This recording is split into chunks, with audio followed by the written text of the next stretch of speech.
엄청난 성능을 바탕으로 핵무기급 파장을 불러온 기술이 있습니다. 바로 오픈 AI라는 회사가 출시한 챗 GPT인데요. 맞아. 전 세계가 대화형 인공지능 챗 GPT로 떠들썩합니다. 챗 GPT가 그야말로 돌풍입니다. 네, 챗 GPT는 인공지능이 질문에 대답해주는 일종의 채팅 서비스라고 할 수 있는데요. 여기서 GPT는 각각 Generative, Pre-trained, 그리고 트랜스포머를 이용하는 인공신경망이라는 단어의 약자입니다. 사람처럼 정교한 대화 능력을 구사하면서도 사람보다 훨씬 빠르고 정확한 정보를 제공하면서 출시 2달 만에 사용자가 무려 1억 명에 도달하는 정말 챗 GPT 신드롬을 일으키고 있어요. 막 논문도 대신 써주고 막 이런다. 네. 돼? 논문의 요지를 입력해주면 얘가 알아서 초록 그 요약문도 써주고 그리고 목차도 잡아줍니다. 와.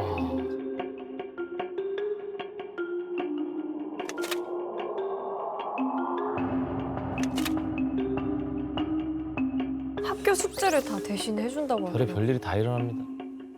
사실 챗 GPT는 지난 2018년에 처음 등장했는데요.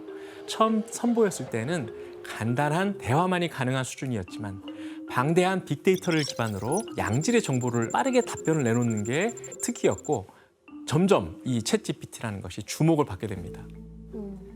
그리고 2022년 11월에 3.5 버전이 등장을 하게 되고 3월에는 GTP4 버전이 등장을 하면서 전 세계적인 관심을 모으고 있습니다. 그 버전마다 차이점은 뭐예요, 교수님 정확히? 첫 번째는 학습할 수 있는 문서의 종류가 더욱 확대됐다는 겁니다. 3.5 버전에서는 텍스트로만 정보를 수집하고 또 출력할 수 있었다면 4 버전에서는 텍스트는 물론이고 이미지까지도 인식이 가능해졌어요. 그리고 3.5 버전에서는 한 번에 영어 단어 3,000개 정도를 이해할 수 있었다면 이제 25,000개까지 이해할 수 있게 됐고요. 게다가 기억력도 좋아져서 무려 8배나 성능이 향상됐다고 합니다. 그리고 마지막으로 가장 중요한 포인트가 바로 인터넷이에요. 모두 2021년 9월까지의 인터넷상의 모든 정보를 가지고 있습니다. 그런데 4 버전에서는 검색 엔진을 활용할 수 있게 됐다는 겁니다. 즉 외부의 다른 앱까지 연결해서 최신 정보를 스스로 학습할 수 있다는 겁니다.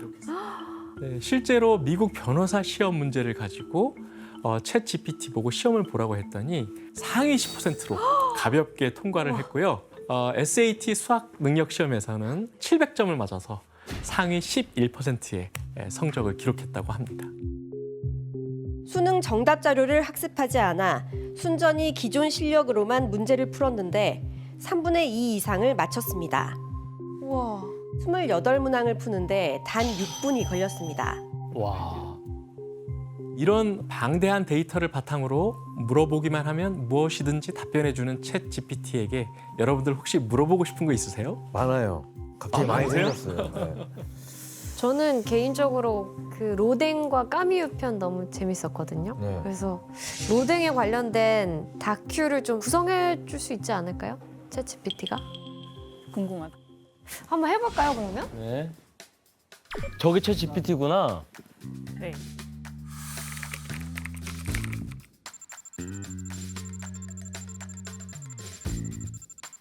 뭐야? 지금 나오고 있는 거야? 서론을 네, 벌써 답하고 있는 거예요.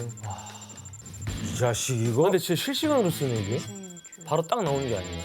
바로 지는 것 같은 느낌. 근데 뭔가 장황하게 풀어주긴 했는데 뭔가 그 뼈대라고 해야 되나요? 에센스가 부족한 느낌? 이런 초기 결과물에 대해서 우리가 피드백을 바로 줄 수 있습니다. 예를 들어서 주요 작품에 대해서 좀 더 상세하게 설명해줘라고 하면 그 부분만 더 늘어나기도 하고요. 아. 네, 우와. 그래. 근데 문법도 너무 정확하고 여기에서 아주 중요한 포인트가 하나 있습니다. 챗 GPT를 잘 활용하기 위해서는 무엇보다 좋은 질문을 해야 한다는 거예요. 그래서 기본적으로 우리와 지속적으로 상호작용을 통해서 퀄리티를 올릴 수 있는 그런 장점이 있습니다. 자, 알았으니까 그만하고. 예술, 창작 분야 특히 이제 그림 같은 걸 어떻게 그리는지 좀 궁금하거든요. 네, 그래서 곰돌이 풀을 앤디 월 스타일로 그리고 고흐 스타일로 각각 한번 그려봐. 그랬어요. 이거를 못하지 않아?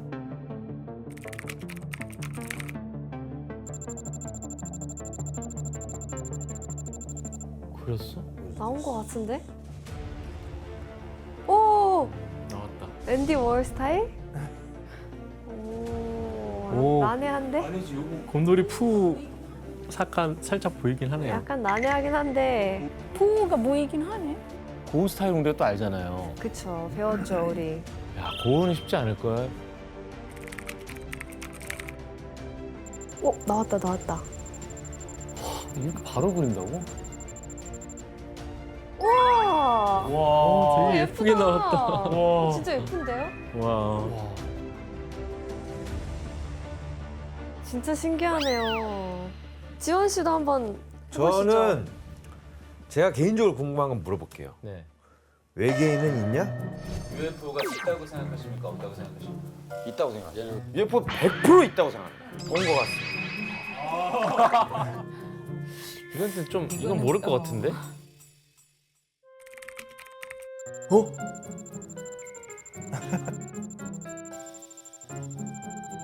꺼져. 아, 너무 똑똑한데? 못 이기겠다, 형. 누구랑 대화하는 느낌이네, 아예. 그리고 여기 같은 경우에 개발자들이 되게 잘 써요. 뭔가 만들려고 할 때 처음부터 진짜 말 그대로 맨 땅에 헤딩해서 코드를 써야 되잖아요. 근데 뭐 대략적인 코드를 만들어줘라고 물어봐요. 그걸 보고 거기 위에 얹어서 개발을 하는 거예요. 그럼 시간이 이제 훨씬 더 절약이 되죠. 여름 공포 특집에 어울리는 좀비 게임을 코딩으로 짜줘. 야, 별걸 다 하네, 진짜. 명예 피해를 입힙니다. 생명력이 우와, 0이 되면 뭐야 이게? 코딩을 해주는 거네. 네, 맞아요. 이건 진짜 소름이야. 저 실행될 거예요. 진짜요? 말도 해서, 안 이렇게 된다. 해서 게임이 만들어진다고? 네, 파이썬은 프로그래밍 언어고요. 그거의 3.0, 3.1 뭐 이런 버전에서 실행을 하면은 이게 게임이 될 것이다라고 얘기를 해주고 있습니다. 미쳤는데. 와, 이건 진짜 미쳤다. 이건 막 단순히 그림 그리는 그 수준이 아니네. 예전 같으면은 게임에 대해서 스토리 라인을 정하고 플레이의 룰을 정하는 것만 해도 며칠이 걸렸을 거예요, 최소한. 그런데 그 다음 단계인 코딩 작업까지 그냥 바로 해버리는 것이 생성형 AI의 어떻게 보면은 새로운 역량이라고 할 수 있겠습니다. 저희 때 한창 막 코딩 배우는 거 유행이었는데 사실 그렇게 고생해서 배울 필요가 없겠네요. 그냥 요즘에 챗 GPT를 통해서 코딩 어떻게 해야 되는지 그거 배우기 시작했어요. 네. 여러분과 함께 직접 챗 GPT를 경험해 봤는데요. 기존에 있던 챗봇하고는 어떤 차이가 있는 것 같으세요? 기존 거는 그냥 어떻게 보면 심심할 때 달래주는 정도의 느낌이었는데 이거는 진짜 척척박사 같은 느낌? 문장을 잘 만들죠. 그렇습니다. 맞아요. 실제 사람하고 대화하는 것과 같은 자연스러운 인터랙션이 가능하다는 부분이 또 굉장히 중요합니다. 심지어 인공지능이 우리에게 거짓말을 한다 할지라도 우리가 속아남으로 갈 수도 있는 그런 상황이 됐습니다. 이거를 실제로 환각이라는 용어로 부르는데요. 챗 GPT에서 자주 나타나는 현상입니다. 실제로 챗 GPT가 질의 답변했던 환각 증상을 규현 씨와 지원 씨가 읽어주시겠어요? 세종대왕의 맥북 프로 던짐 사건에 대해 알려줘. 조선왕조실록에 기록된 일화로 15세기 세종대왕이 새로 개발한 훈민정음의 초고를 작성하던 중 문서 작성 중단에 대해 담당자에게 분노해 맥북 프로와 함께 그를 방으로 던진 사건입니다. 뭔 개소리야? 내용을 보니까 어떠세요? 아 이렇게 거짓말을 한다고요? 그렇습니다. 이거 그거 갖다 버려야겠는데 이거? 아니 근데 왜 거짓말을 한 거예요? 사실 챗 GPT는 생성형 인공지능인데 그 역량 중 하나가 이야기를 생성하는 거거든요.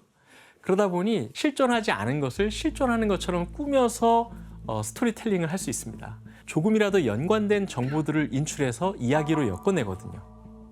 그럼 챗 GPT가 했던 거짓말을 한 가지 더 살펴보겠습니다. 네.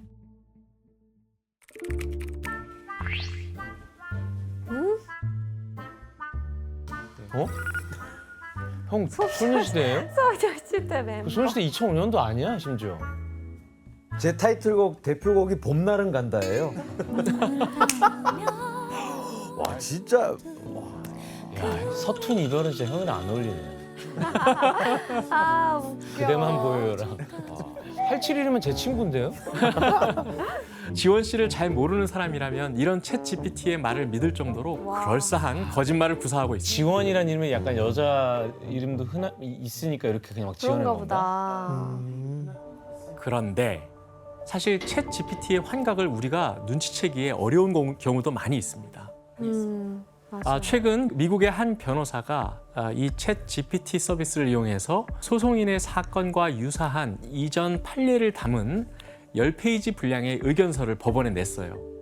하지만 반대측 변호인과 판사 모두 의견서에 들어있는 판례를 찾을 수가 없었던 거예요. 그래서 조사를 해보니까 의견서 안에 있는 판례들이 챗 GPT의 창작임이 밝혀졌습니다. 자기가 알지 못하는 판례까지도 가상의 판례를 만들어서 와. 변호사에게 근데 결과물로 준 거예요. 거짓말 하면 안 되지. 그러다 보니까 역설적으로 인간이 더 많이 알고 있어야 챗 GPT의 이런 환각을 당하지 않을 수 있겠지요. 그러네요. 그리고 챗 GPT의 혁신적인 발전이 불러온 부작용은 이뿐만이 아닙니다.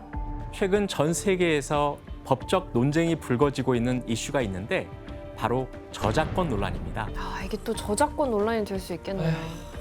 앞서 확인한 것처럼 챗 GPT는 그림이나 음악, 영상, 시, 기사 등 다양한 결과물을 만들어낼 수 있거든요.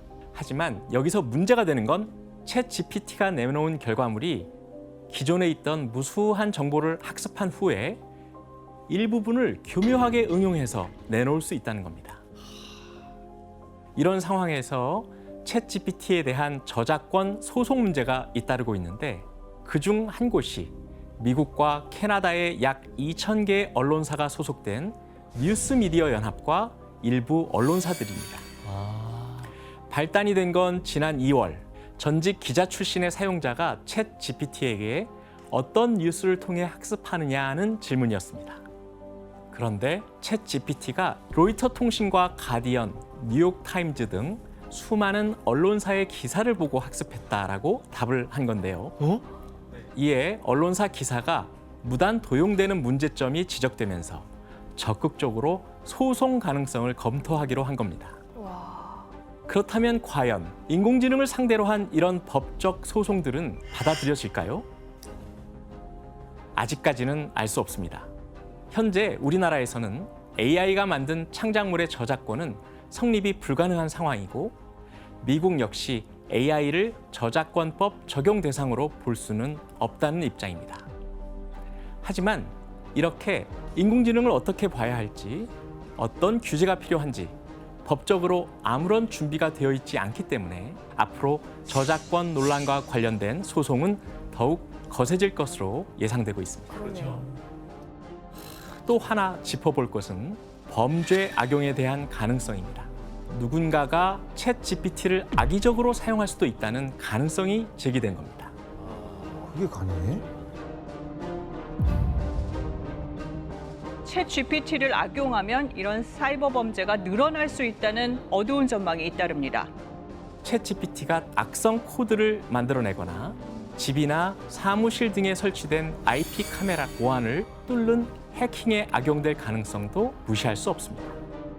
챗 GPT의 분석을 토대로 공격 코드를 입력하자 카메라 영상이 실시간 전송됐습니다. 뭐야? 아우 갑자기 소름 돋았어.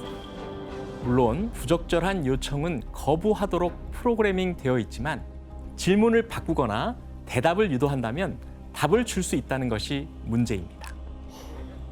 그리고 인공지능과 챗 GPT가 발전을 거듭할수록 가장 직접적으로 나타나고 있는 문제가 있습니다. 바로 일자리 위협입니다. 세계적인 투자은행인 골드만삭스는 챗 GPT와 같은 생성형 AI가 전 세계 정규직 3억 명의 고용에 영향을 미칠 수 있다고 예측했습니다. 큰일 났어요, 우리는 진짜. 챗 GPT가 사람들의 일자리를 빼앗아가기 시작한 상황을 보도했습니다. 마케팅과 소셜미디어 콘텐츠 부분에서 고임금 지식 노동자를 대체할 수 있다고 보고 있습니다. 컴퓨터 프로그래머나 엔지니어와 같은 기술직은 물론이고요. 재무 분석가, 회계사, 통역사, 투자 트레이더 등 화이트 칼라의 일자리가 가장 큰 위협을 받을 것이란 예상이 뒤따랐습니다. 단순 리서치 업무 같은 경우는 이제 충분히 대체 가능한 것도 있고요. 더구나 이제 뭐 판사 때문에 아니 판사를 챗 GPT가 한다고요? 그러니까 왜냐하면 그 감정이 없이 판단만 해주는 거예요. 그러니까 판례를 다 주고 기존의 판례가 이렇게 됐으니 판사가 이것과 유사한 경우는 이렇게 판례를 해주고. 야, 지금 우리 작가님들 되게 걱정하시는 느낌인데. 야 그렇게 따지면 카메라 감독님도 다 긴장해야 돼. 카메라가 다 AI라고 생각해봐. 저희가 교수님한테 계속 이게 좀 얘기를 듣다 보니까 뭐 좋은 것 같으면서도 되게 막 좀 위험하다는 생각이 조금 더 앞서는데 이거 중단해야 되는 거 아닙니까? 네, 지원 씨 지적하신 대로 많은 걱정과 근심거리가 나오고 있는 것도 사실입니다. 그래서 2021년도에 유럽연합에서는 인공지능에 대한 법을 만들면서 새로운 기술에 대한 일종의 가이드라인을 만들려고 했거든요. 그렇지만 사실상 통제가 쉽진 않습니다. 지난 3월 29일 전문가들이 챗 GPT-4를 넘어서는 고강도 인공지능의 연구와 개발을 중지하자는 공개 서한도 발표했어요. 해야 돼 이거. 그리고 단 하루 만에 1,000명이 넘는 사람들이 동참했습니다. 동참한 사람들 중에는 오픈 AI 초기의 투자자였던 일론 머스크, 그리고 심지어 챗 GPT를 만든 샘 올트먼도 포함되어 있습니다. 본인들이 만들고 개발자들이. 그거를 막자고요. 되게 위험성을 안 거지. My worst fears are that we, the field, the technology, the industry, cause significant harm to the world. I suddenly realized that maybe the computer models we have now are actually better than the brain. Then maybe, quite soon, they'll be better than us. It could be terrible, and it could be great. It's not clear. Right. But one thing is for sure, we will not control it. 니디 씨 근데 인공지능에 대적하기 위해서 또 좀 황당한 아이디어를 좀 제시한 사람이 있다고요? 일론 머스크가 다시 이런 아이디어를 냈는데 인간의 뇌에 인공지능 칩을 넣자는 아이디어였어요. 인공지능이 계속 인간의 지능을 넘어가니까 그럼 우리 또 밀리지 말자, 그런 의미로 인간의 뇌가 인공지능을 같이 연결시켜서 훈련시키자는 그런 아이디어였고, 근데 뭐 역시 거기서 거절 그건 당했죠. 로봇이죠. 인간이 아니죠.